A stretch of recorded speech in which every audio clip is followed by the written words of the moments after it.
I'm Isabelle Gonthier, Chief Assessment Officer at PSI Services, and I invite you to delve deep into the world of testing with me. Every episode, I'll be on the virtual couch with experts from the testing industry, engaging in conversations about the latest developments in our field. Your quest for testing knowledge starts here. So welcome to this episode of the Tried and Tested podcast. I'm super excited to be here in Chicago with Tim Muckle. Tim is the Chief Assessment Officer of the National Board of Certification and Recertification for Nurse Anesthetists, NBCRNA for short. It's probably easier to say that. And today we're going to be talking about longitudinal assessment and the future of certification and really engage in conversation in terms of what you've been up to, Tim. So happy to be here. Welcome. Good to be with you, Isabelle. Thanks so much for the opportunity to have a conversation today. Yeah, that's going to be great. For the ones that are used to our podcast, we always start with the same question. Like, how did you get into assessment? What's your story? Yeah, as I was thinking about an answer to this, the words that came to mind was, what a long, strange trip it's been. I started off actually and it's interesting, a lot of psychometricians start off in education, specifically mathematics education. More than a few people I've talked to in my travels started off becoming math teachers. And that's how my preparation started. I was a math major as an undergrad. Always kind of quantitative minded, analytical, but I had some great teachers in high school, and I wanted to be a high school math teacher. Long story short, teaching didn't work out for me. Okay. And so I had a few different trial and error stops along the way. Couple of stints in grad school that again weren't really good fits for me. So where I found myself actually was in a temping, actually working in customer service for a sort of healthcare certification organization. And I didn't know that. That's super interesting. I was literally at the front desk answering phones and receiving at the front door. And but it was at a nursing certification organization. Okay. Down on Erie Street in downtown Chicago. And I think the leadership there, after a few months, they were kind of looking at staffing and looking at people's resumes, and they realized, like, well, this guy that's answering phones has a mathematics degree, and why don't we have him do our item analysis and testing statistics? And so right off the bat, I thought, well, I was searching for a way to use my background in some way, how to apply that. And so right off, that was sort of my foray into the testing profession. And from there, it just kind of took off, running the stats and trying to communicate those to subject matter experts. And after that, I met Dr. Betty Bergstrom. We were doing an RFP for computer-based testing to convert from paper and pencil. And that's where I kind of learned about the different testing vendors, and it was kind of off to the races from there. Yeah. So that was my entree into the certification profession. And as I learned more about it, I learned about the term psychometrician and psychometrics, and they said, well, if you really want to be a fully fledged psychometrician, you kind of need to have an advanced degree in this. And so that led me to the MESA program at Illinois at Chicago, and here I am today as a psychometrician. Wow. Now, this is amazing. And it's interesting to see the stories. Like, people have like different starting point, but it all kind of converges to, oh, wow, like the interest in psychometrics, in testing. Like, as people get into it, they get excited about it and they want to learn more and engage more. So your story reflects that. Everyone always says too, they almost fell into the testing industry or credentialing industry by accident. No one ever sets out to become a psychometrician. So it was a good example of, almost finding out about it by accident and working with the SMEs and seeing their passion for what they did. And this seems to be a place where I can apply my skills. I will say, though, that no kid ever sets out to be a psychometrician. But I was thinking back to my childhood. My sister and I would always love playing school. Okay. Yeah. And part of playing school was you created a multiple choice test. So that's where it I started. think maybe the seeds were planted very early in my psyche, playing school with my siblings. And then making tests. Wow, that's amazing. It's interesting as we think about your journey and how like you've been at different organization, and so you've returned at NBCRNA in 2021 after previously serving as senior director of testing. Yes. And so basically you were here at NBCRNA, you went somewhere else, you came back. There's lots of change. There's lots of things happening. So what made you sort of like go through that process and make that determination? Yeah, I've been back here at NBCRNA for about 5 years, and it's still funny how CRNAs, nurse anesthetists, in our in our sphere of influence, still say to me, "It's so good to have you back. Welcome back." People remember. Yes, Yeah. and I tell them it's been 5 years. I appreciate the sentiment, but it's been 5 years. So, in many ways, I consider this is my first sort of big job. Okay. In many ways, I consider this my professional home. But to kind of turn the clock back to 2021, when I came back, I was at BPS, Okay. Board of Pharmacy Specialties, and I'd been there. I think I was in my 4th year there, and I was brought in there. I really enjoyed working with Bill Ellis, one of the great heroes of the credentialing industry. Yes. Really enjoyed working with him and his team. I was really brought in, though, to bring the testing services, exam development services had been outsourced for many years there. Yeah. And I was brought in to kind of bring all of that work in-house. Yeah. So in year 4, I feel like I had got my feet on the ground. Things were kind of clicking finally. But I also got the impression that I had done what I was You've brought done there the to transformation do. that Yeah. was required. And I felt like I'd done what I could do there. Yeah. And I had a chance encounter at ICE in 21 with John Preston, who's our current CEO, and shared a cab ride with him back to the airport. And we knew that the current CEO, Karen Ploss, was going to be retiring. John was the sort of the heir apparent at the time.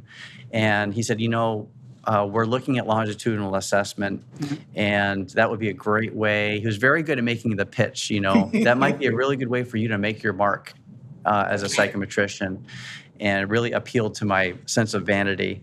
And he said, if and when I'm brought back as the CEO, we'd love to bring you back. Okay. And I had always had a great appreciation for working with nurse anesthetists. Yeah. Forged great relationships with them, and appreciated their sense of ownership of the credential as part of their identity. And I thought, even though I had kind of reached an equilibrium and felt comfortable with BPS, I thought, that might be a nice opportunity to go back home. Yeah. And to me, I see a theme of transformation. Like, you led some transformation at BPS, and then there was an opportunity with transformation with the longitudinal assessment and all of that. So that's kind of interesting to think about it along those lines. And I want to share an anecdote with our audience, because if we can put it that way, Tim is the reason why I am at PSI. So here's why. It was a little bit of a trickle effect of Tim being at the Board of Pharmacy Specialty, Right. coming back to NBCRNA. Amin Sayar, that was at PSI at the time, moved over to the Board of Pharmacy Specialty. Right. And then from that opening, I moved over to PSI. So there you go. I'm at PSI because you moved back to NBCRNA. That's very true. And we were talking earlier, it sort of was like psychometric musical chairs there. Yeah, absolutely. And interestingly enough, the three of us, Amin, yourself, myself, we've known each other from the work we've done with the NCCA Commission. All three of us were psychometric commissioners there. Right. And, it's really interesting, the community that we have as psychometricians, as assessment experts, collaborating together. And it's no no surprise in a way when you look at how people, like, there's some movement and the opportunities that are presented, and you see like the circles there and the connections. I think of the circle of psychometricians that I came up through the ranks in the industry. I think of people like Andy Dwyer, Yes. Sarah Carroll, Mike Peabody, and of course you and Amin are of course in that circle. Yeah, So Chad Buckendall, most definitely. yeah. Most There's a definitely. number of them that, it's kind of like a circle of friends in so many ways. Yeah, it's been really interesting to see our trajectory over the years. Yeah. So thank you, Tim. I'm happy to be here at PSI. Yeah. And now we're, look at that, like both are chief assessment officers. Yeah, you're welcome. Perfect. So when we think about NBCRNA's mission, it's closely tied to promoting patient safety through certification and recertification. Yeah. How do you think about the role assessment plays in supporting that mission, specifically when you think about the high stakes element here? Sure. I think of assessment is how we accumulate. It provides the evidence about the knowledge that a professional has accumulated and what they possess in terms of their store of knowledge in order for them to provide safe clinical practice, decision-making, and et cetera. And as I'm going to go a little philosophical here, but as an epistemic exercise, assessment is how we know what the candidate knows. Yeah. And I know that there's a lot of criticism about standardized testing and particularly, multiple choice. And that's not what people do in practice every day. But it is foundational. Yeah. And we shouldn't forget that knowledge of subject matter is foundational to how someone practices. You can't show how to do something without having some sort of baseline knowledge.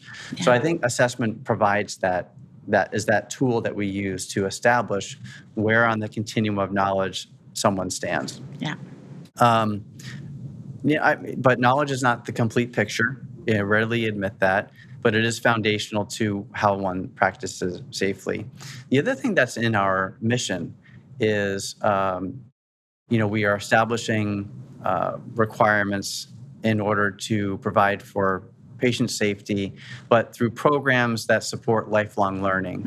And I think that's probably a good segue into how we can do assessment better. Yeah. Right. Yeah. And that's the thing from thinking, I really appreciate your mention of the foundational aspects of assessments with multiple choice and so on, because there's a lot of debates around, is it useful? And the thing is that I always say, let's not throw the baby out with the bathwater here. Like there's really important aspects of how we leverage multiple choice. But there's so much more we can do. And thinking about different ways of assessing to complement and to add and to sort of add to that foundational element. And the name of the podcast is Tried and Tested. Yes. And I think the multiple choice format with all of its faults and limitations is tried and true. True, absolutely. And so, yes, we need to build on that. But I think, tying this back to the profession of anesthesia, this is a pretty highly critical field where the CRNA is...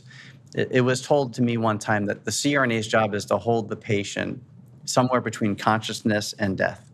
Oof. And so they really do hold the patient's life in their hands. Yeah. And so with such a highly critical area of healthcare practice, we really need to make sure that knowledge that they possess is ironclad. Yeah, absolutely. And I think that's where recertification comes into play as well, and is so critical when we think about how we need to ensure that they are maintaining their knowledge, they're maintaining their competencies, and let's kind of dive into the discussion around longitudinal assessment. Sure. Because it's kind of discussed as a more continuous and learning-oriented approach compared to a more traditional point-in-time assessment. So how do you define longitudinal assessment, and what makes it valuable in the context of certification and recertification? I'm going to define it by contrasting first. Okay. And also going to give a little bit more organizational context of where we were 5 years ago. Back in 2016, this organization launched a completely re-envisioned model it was recertification, but we really wanted to adopt more of a continuous certification model. Yeah. So we rolled out our continuous professional certification program, the CPC program, which for the first time included an assessment portion. And that assessment, the CPC assessment, was essentially a standardized, secure exam. Okay. And with that came the perception that it was high stakes. And there were just all kinds of problems with that model, and it was very highly unpopular. A lot CRNAs pride themselves on demonstrating their competence every day. Yeah. And they really didn't like the idea of taking this point in time. Yeah. A test again? I have to be tested again. Yeah. And there's CRNAs are very type A. And so, they want to perform well. Yeah. They hold themselves to a very high standard. And so with that kind of came with just a lot of anxiety, and there was a lot of blowback to us as an organization. Okay. So I use that as an example to contrast what is longitudinal assessment. Yeah. And in contrast with that episodic point in time, one exam every 8 years. Yeah. Longitudinal assessment is more continuous. And we're sort of taking that big test every 8 years and just spreading out the assessment into smaller, bite-sized, manageable testlets on a periodic basis. So our model, for example, is the CRNA completes 30 questions every quarter. Okay. Right. So that's the continuous aspect, that it's on a regular basis, and then over time, then you accumulate the evidence of the continuing competence, basically. And it's split up. It's more manageable, bite-sized chunks. Yeah. And a lot of this came from, there's a book I would recommend people reading. It's called Make It Stick. Okay. Or Making It Stick. Okay. And that goes into the test-enhanced learning effect, where the actual act of answering questions on the test reinforces knowledge. But the best way to do that is in more bite-sized, continuous, smaller segments over a longer period of time. So that's the main idea. Yeah, so it's the evolution of a traditional mode of assessment, but structured in a more accessible way and continuous way, basically. Definitely more convenient, and more accessible. There are some other hallmarks to longitudinal assessment that are tied to adult learning theory, which make it a better modality to support lifelong learning, which again is sort of a tagline in our mission statement. So that would be things like giving the candidate immediate feedback. Yes. Once they answer the question, right away they know if they got it correct or incorrect. And then they get the correct answer. And then there's usually a rationale describing what justifying the correct answer. Yeah. And then further reading if they want to. Some other elements of adult learning theory are spaced repetition.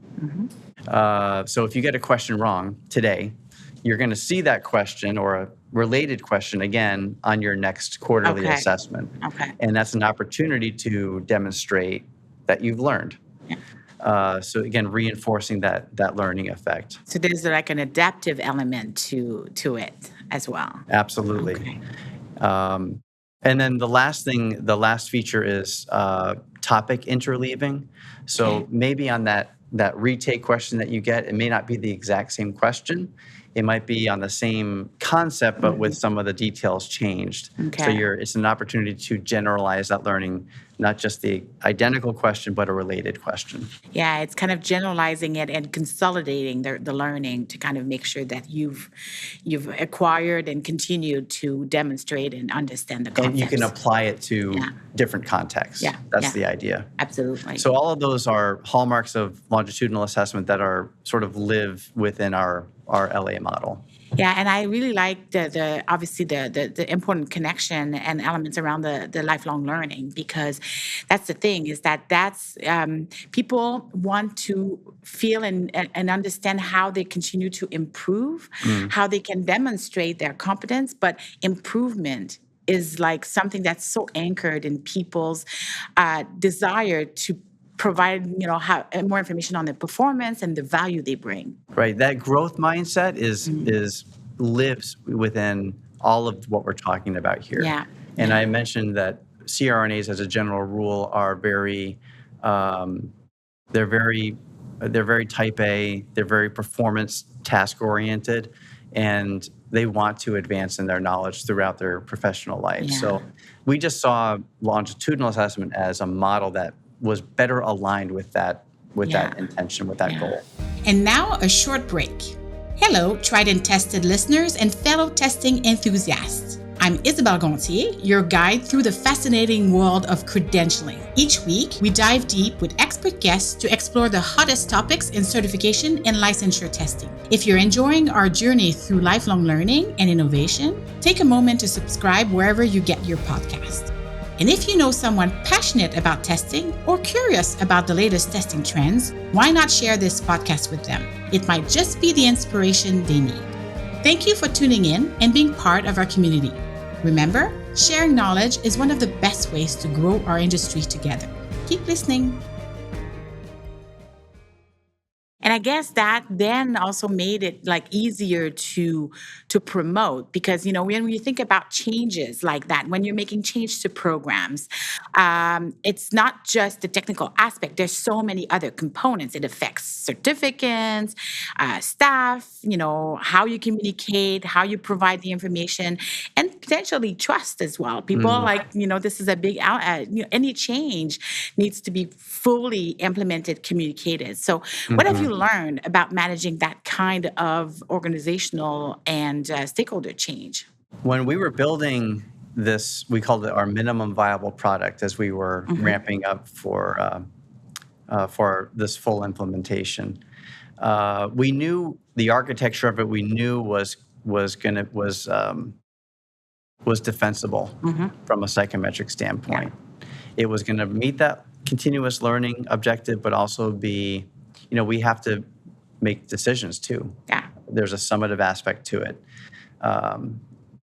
There's a blend. Longitudinal assessment has a blending of formative and summative aspects. So all of that in terms of how we, the architecture of this new assessment, we felt pretty confident about. The point I'm trying to make here is that the psychometric validity and defensibility alone is really insufficient, and selling it. People don't really care about that. We do. We care. Right. And I feel like I spend a lot of my time trying to make other people care about, we can't give up on the rigor of this. Of course. Right. Yeah. But when we're talking about, this new longitudinal assessment, I might as well give it a name. We call it's the MAC check. The MAC check. Right. Okay. And that's part of a new repackaged, rebranded maintenance program called the Maintenance of Anesthesia Certification. So the CPC program is now the MAC program. That's how CRNAs maintain their certification. Okay. But that kind of evolution succeeds best when the certificants understand the purpose and the benefits. And I think part of the calculus with selling it to the rank and file CRNA was they want to see the evidence. Like I said, CRNAs demand a lot of themselves, which translates into they demand a lot of other people too. One of which is their certifying body. So we try to anticipate that demand for, the evidence that undergirded this decision. We try to anticipate that by doing a pretty rigorous and comprehensive research study. So how we did that was, it was a randomized controlled trial where we took 1,000 CRNAs and put half and half into the CPCA assessment and a longitudinal version of it, and did a comparison for how people performed, how they perceived the two, and just the feasibility of either model. And I think that went a long way. It's the only randomized controlled trial, to my knowledge, that's been done comparing a standardized traditional assessment with a longitudinal assessment. And I think the fact that we did that in a rigorous way with a higher level of evidence went a long way to building that confidence into and answering that question about why are you doing this? Yeah. This new change. And I think also engaging with the CRNAs in the process. So it's not done in a vacuum. So I think that people can relate to that and say, I was part of this. I was able to kind of like provide feedback. I was able to provide perspective. That engagement is really critical. And putting your findings out into a public space, and not just publishing the article, but really hitting the road and telling the story to the practitioners that are out there. But you mentioned a key word too, which is trust, and I think that's something that certifying bodies. I keep saying that we are living in an era where there's been an erosion in trust in social institutions, and might come as a rude surprise, but credentialing organizations are a social institution. And not only do we have to put evidence out there, I think part of maintaining that trust is putting the evidence out into a public space, but also projecting more of a human, approachable image where we're listening to what the CRNAs have to say. And so that big piece of it is that sustained stakeholder engagement and really trying to incorporate what you're hearing into how the program evolves. Yeah, and that's the element, and that helps like foster that trust, So then, if they feel that there's a level of engagement, that they're being heard, they might not always be happy with the process, but at the end of the day, if they can see and understand how it was done and the level of engagement, that makes a big difference. We can't do everything that they want to do. Yeah, of course. I think they probably would want to go see all assessment go away. Some of them.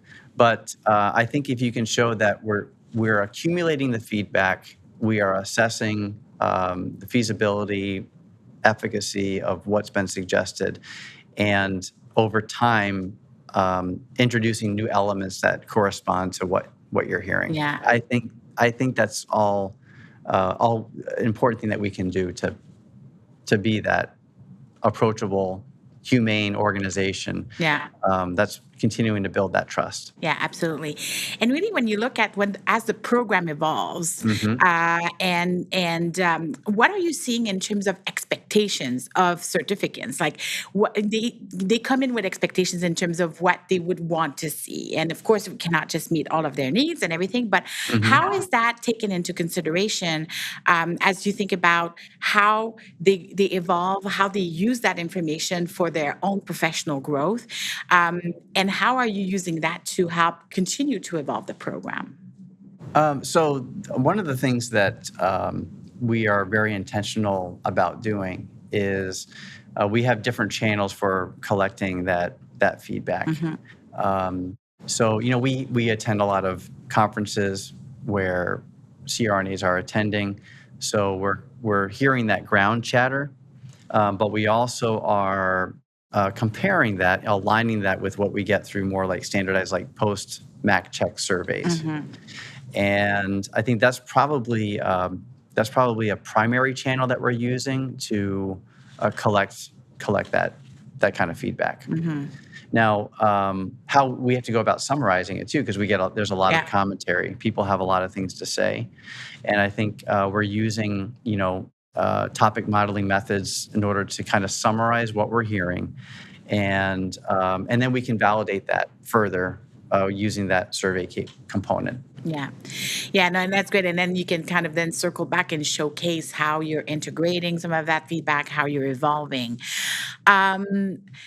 When you think about, as you continue to evolve the programs, collecting that feedback and so on and so forth, but also thinking about some of the changes that are affecting the profession, what do you think what is it that will have the biggest impact on the program, and how do you kind of keep in alignment with like the pressure of those changes? Yeah, how the profession is evolving over time. Yeah. I think, have you heard of this thing called artificial intelligence? Yeah, a little bit. A little bit, yeah. I think one area of uncertainty is we don't know how artificial intelligence is going to impact the practice of nurse anesthesia. one of our board presidents recently did a demo of, it was a combination of machine learning, artificial intelligence, and robotics surgery. Okay. And that was very eye-opening about how we don't know what the long-term effects of AI are going to be on how the CRNA functions in the operating room. So that makes me a little bit nervous. Okay, if we're building assessment systems that are designed to measure competence and performance, how is that going to change? Yeah. I think the normal way we account for that is through practice analysis, job analysis. But I think that there's going to be an extra level of attention we're going to need to see how it's changing practice. So an example would be one foundational aspect of nurse anesthetist practice is vigilance. Mm-hmm. You know, they're managing the anesthetic agents and managing the patient state of consciousness throughout the case, but vigilance. And I wonder how is there going to be more of a reliance on technology, maybe AI-based technology, to help assist that vigilance aspect of it? How will that change how the human element? Yeah. Right. Yeah. So that makes me wonder. But I think the systems that we have in place to account for evolution of practice will go a long way to kind of keep us aware of what's going to be changing in the operating room. And that's the thing. And it's like things are changing quickly, but at the same time, it also takes time to implement those changes in the situation in the operating room. So that provides a little bit of time and figuring out, okay, so what's the evolution of practice? How does that impact what the competency levels, what the knowledge elements, and so on and so forth. Sure. And understanding that and understanding what changes in terms of what, from an expectation, you've just mentioned it. So the AI can help with flagging certain elements that would help or reduce on the vigilance aspect, but the decision making around what you do with those flags and how you react to a situation, that will probably become even more of the competency table stake, if for lack of a better term. Sure. And we also talk about, just in the corporate workplace, how there's going to have to be an educational element too about how to responsibly and effectively use AI. Is there going to be a component of that enters clinical practice too? Is there going to be a knowledge base that we're going to want to assess related to use of AI within a healthcare setting? The whole concept of AI literacy and beyond, basically. Correct. That changes and evolves what needs to be tested and also how it's going to be tested. Definitely. So looking ahead, how do you see continued professional certification evolving over the next few years? Thinking about expectations around flexibility, relevance, data, and as you think about that lifelong learning concept in professional learning. Yeah, looking into our crystal ball, we're really out the door now with longitudinal assessment. Yes. It's the new normal. Okay. People are kind of getting accustomed to the rhythm of this. I got to do my questions every 90 days. But now the question is, and we're just completing a 5-year strategic plan here at NBCRNA, and starting to think about how we want to frame the next 5 years. So here's what I have to say about that. I can't really predict the future, but I think I'm fairly confident that the following things we're going to have to contend with. I mentioned that every CRNA is engaged in some form of longitudinal assessment now. But now that they're kind of past the overwhelming stage and now they're accustomed to this new rhythm, now the question is, how do we make this program as engaging as possible? You had a recent guest, I think it was Jen McKenna.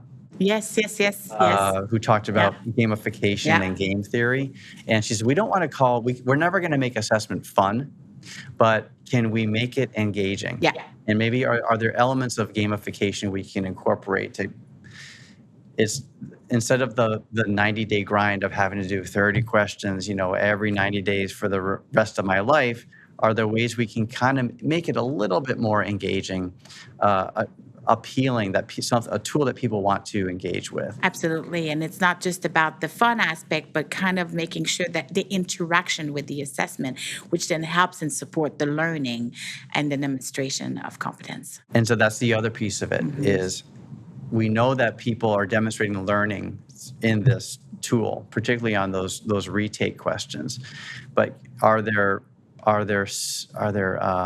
features that we can tweak or enhancements we can introduce that help augment and reinforce that learning component? Yeah. So we're looking at a few ideas there in order to, again, demonstrate that we're looking at the evidence, and the evidence supports these enhancements that are going to make this more of a lifelong learning tool. I think that some of the things that we're researching we're going to continue to get this feedback, and one of the things we hear a lot about is specialization and customizing the assessment to the specific practice setting that CRNA works in. Okay. So we've built the MAC check around core anesthesia knowledge. This is what you need to know, irregardless of what kind of specialty you're in. People still want something that's relevant to what they do every day. Yeah. And as you know that there's a tension between standardization and customization. Yeah. And so how can we kind of have a happy medium between those two? So we're looking at ways that we can meet them halfway to make it more of a relevant, meaningful experience to that individual CRNA. I think the last thing that we hear where I see the product evolving is giving more granular feedback to where their knowledge gaps are. Okay, yes. So we know we can do a pretty good job giving them where their strengths and weaknesses are at the domain level. We have to do better than that. And I think if we can find a way to, it seems perfectly reasonable to me to marry the item responses to some kind of large language model, which give a little bit more insight and depth into where their knowledge gaps are in a very specific way, and maybe point them to educational resources that are aligned to those knowledge gaps. And that's where definitely large language model, like leveraging AI to help support that, there's a lot of power there that can be gained, and way more interaction and on-point feedback and interactive feedback as well, which I think will meet the needs of the people. From a standardized testing standpoint, the thing that we would always have to tell candidates too is when they say, "Can I see the questions I got wrong on my board certification exam?" We'd have to say, "No, for security reasons, we can't do that." Well, now we're doing that with the longitudinal assessment. They can go back at any time and see the questions they got right or wrong. We have to give them. We got to take another step down that path of if this is going to be a learning tool, give them some more targeted, guided feedback about where they can improve their knowledge base. Yeah, and so that links it back to the purpose of the tool. That's, again, right in our mission. Yeah. And I think, again, having that multi-level alignment between the mission, the raison d'etre of the certification body, and the products and requirements that we're putting out, subjecting our certificants to. Yeah, absolutely. Well, this has been like an amazing conversation, and I'm kind of sad that we have to wrap up, but just interested in wrapping up, thinking about assessment leaders who are considering some changes, whether it's like looking at maintenance of certification, longitudinal assessments, so on and so forth. What would be the one piece of advice you'll give them before they begin a journey on changes like that? I have a few pieces of advice, if I can, of course, take liberty. You should. I think, and these are things they don't teach you in psychometrician school, but things that I've picked up along the way that I think, from a leadership standpoint, have particular relevance. So first, I would say, in communicating and bringing your certificates along, start with mission. We've talked extensively about that today. Align to the purpose, the core mission. Right. Yeah. What is the promise of the our CEO is fond of saying going back to the concept of trust. John Preston, this is a page right out of the John Preston Bible, is trust is the residue of promises kept. So to me, that says, what is the promise of the credential to the public, but also to your certificate holders? What is the promise that we're trying to deliver on? We had to deliver on that promise. And you can build the most extensive, feature-rich mousetrap that you want, but if you can't tie it to why you exist as a certifying body and how it helps you deliver on that promise, it's an effort in vain, in my view. So the second thing I would say is, with any change, invest in communication and stakeholder engagement about 2 years earlier than you think you have to. Okay, so be like really proactive. Right, and that's all, again, through all those channels we talked about. Active listening, building, relationship building with the certificants, being really tuned into what their concerns are, and at least demonstrating if you can't meet every request, at least show that you're paying attention. And then validating, what are those elements that help build us a product that is meeting that mission or delivering on that promise. And then finally, change management, the psychometric aspects, the investment in PR, the communicative aspects matter just as much, if not more, than the psychometric elements. So that's all got to be integrated together in accomplishing what you're trying to do. Making it like the message really clear, engaging, and then aligned with what people could see the value, basically. For a long time, as a certifying body, I think there's a tendency that your certificates can view you as standing behind the bastions of the ivory tower, and we're the certifying body, and we have these rigorous standards, and we stand by that, and that's important. But I think a lot of credentialing organizations are waking up to the fact that we have to be more approachable and not so distanced from the boots on ground practitioners. And I think I credit our communications department a great deal for flipping that narrative, and projecting an image of a more human, approachable. We're partners with them in this venture of lifelong learning. Which is critical, again, for the success. It's a win-win in the end. So most definitely. Well, thank you so much, Tim, for your time. This was a great conversation, and let's just keep the conversation going. Absolutely. Great to reconnect with you, Isabelle. It was great to be with you today. Thank you. Thank you.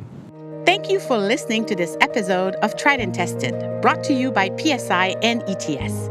We hope today's discussions gave you valuable insights into the world of testing and assessment. Be sure to subscribe so you don't miss future episodes featuring experts and innovators across the assessment industry. New episodes are released every other Thursday. We hope you tune in next time to Tried and Tested. Keep listening.